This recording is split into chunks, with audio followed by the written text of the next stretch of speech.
I think we have so much problem in leadership today, not so much from a failure in leadership, but a failure in followership, where followers failed to express to their leaders, here's our expectations of you. And just like you would hold us accountable for what you expect of us, it's part of our legitimate role to hold you accountable. That's healthy relationship. And if you're a leader, that doesn't threaten you. If you're a purposeful leader, that doesn't threaten you at all. I would tell you the most effective leaders, and these are people I don't see very often, and you probably don't see very often, but these people are really pushing the envelope on what it means to be an effective leader.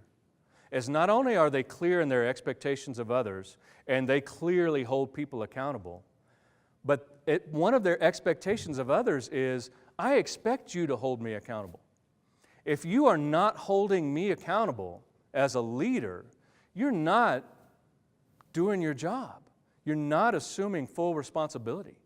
And so it's part of the formal expectations that these leaders have is, you're going to hold me accountable. Here's what we talked about.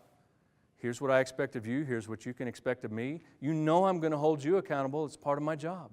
It's part of my legitimate role as a leader. And part of your legitimate role as a follower is to hold me accountable.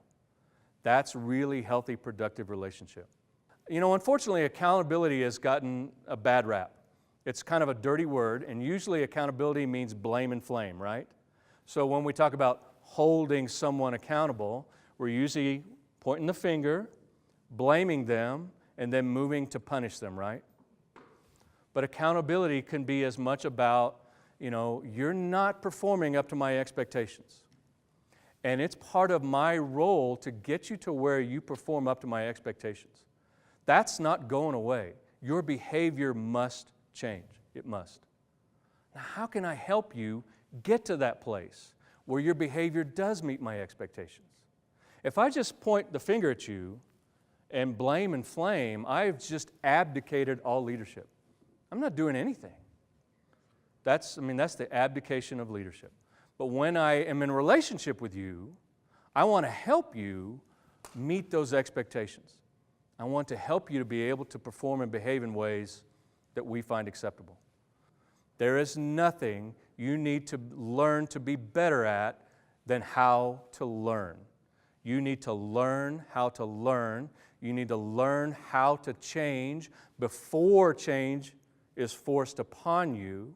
And you need to learn how to continually improve yourself. When you do that, I believe that you will never want for work. I talked about change being about leadership being about influence, real change, healthy relationships, and I think leadership is also about purpose. And purpose to me is the missing factor at work.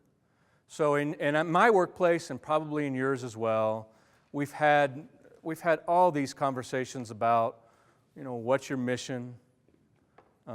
What are your values? What are your vision? It's not uncommon when I ask this question about what do you think about leadership that someone would say the vision thing. You know, and what I would tell you is all of those are important. Mission, values, visions, they're all very important.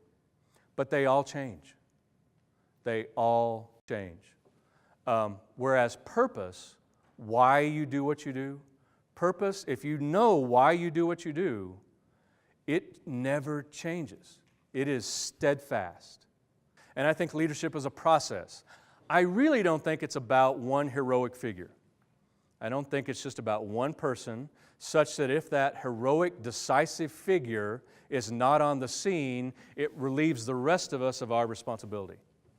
Even if that heroic, decisive person has not arrived on the scene, it doesn't relieve me of my responsibility to do the right thing today, even though I'm not called the supervisor, the director, the vice president.